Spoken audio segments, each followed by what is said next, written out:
The battlefield stretched endlessly beneath a sky painted in hues of violet and crimson. Sir Alden Rowe knelt among the wreckage of his dropship, armor cracked and leaking coolant fluid that hissed against the alien soil.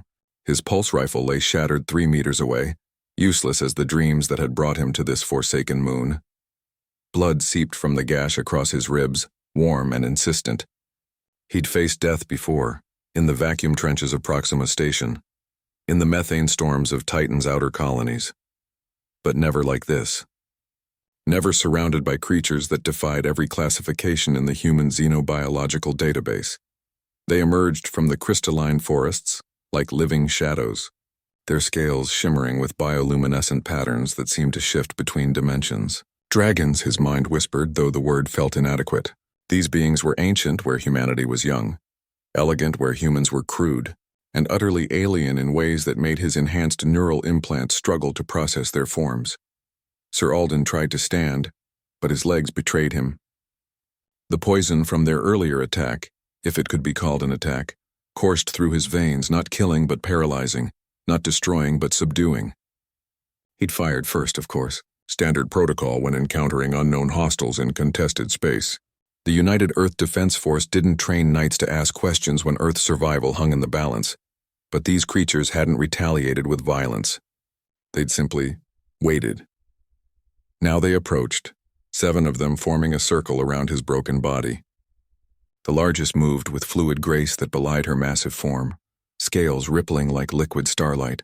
She lowered her head, and Sir Alden found himself staring into eyes that held galaxies within their depths, eyes that had witnessed civilizations rise and fall long before humans discovered fire. Velara, he whispered, the name coming unbidden to his lips. His translator implant had captured her designation during the initial encounter, though it had failed to properly render the harmonic frequencies that comprised her true name. The Dragon Queen regarded him with something that transcended pity or contempt. Her consciousness brushed against his mind, and Sir Alden gasped at the contact. It wasn't the brutal mental intrusion he'd been trained to resist, but something far more terrifying. Understanding. She saw him. Not Sir Alden Rowe, decorated knight of the UEDF, but Alden the orphan from the Martian slums who'd clawed his way through military academy. Alden who'd volunteered for the enhancement program because he had nothing left to lose. Alden who carried the weight of a dying species on shoulders too young, too tired, too human. The other dragons moved closer, their bodies forming a living cocoon around him. Sir Alden's training screamed at him to fight, to rage against the dying of the light, but his body wouldn't obey. The poison held him fast, though he realized now it wasn't poison at all. It was mercy. Velara's scales began to glow, soft at first, then building to an intensity that should have blinded him but instead filled him with warmth. The other dragons joined her, their bioluminescence creating a symphony of light that pulsed in rhythm with his failing heartbeat. He believed it was over.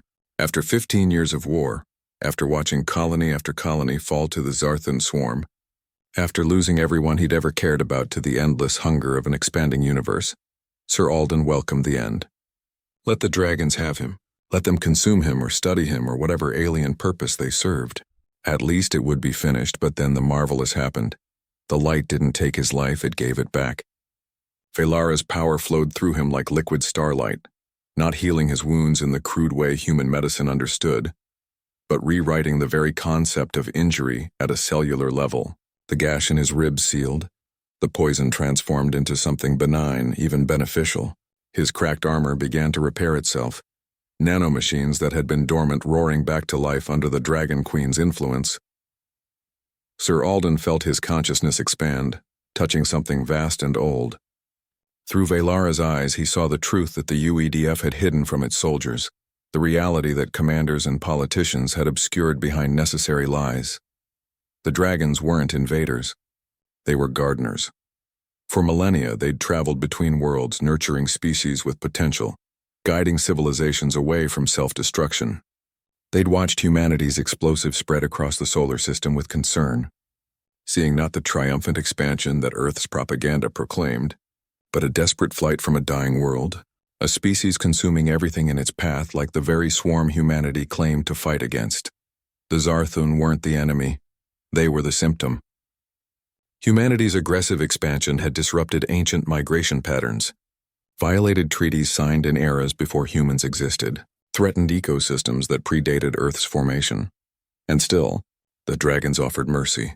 Valara withdrew from his mind, and Sir Alden found himself standing whole and unmarred. The other dragons stepped back, their circle opening like a flower in bloom.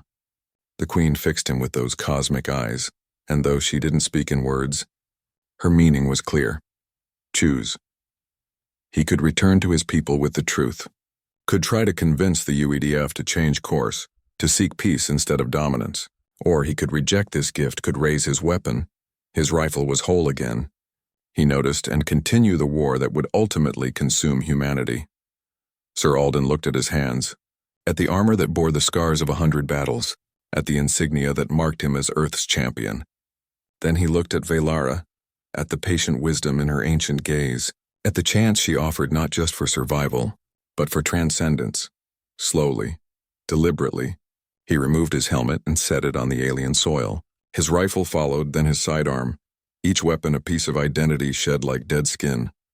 "I choose," he said, his voice steady despite the tears streaming down his face, "to learn."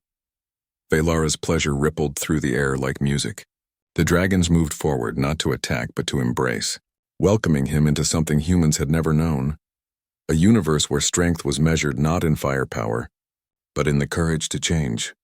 Sir Alden Rowe, Knight of Earth, took his first steps toward becoming something more. Behind him, his old life lay discarded. Before him, the dragons opened a path to stars humanity had never imagined reaching. The war wasn't over. But for the first time in 15 years, Alden believed it could end without humanity's extinction. The marvelous truth was simple, profound, and terrifying. Humans didn't need to conquer the universe. They only needed to grow worthy of it.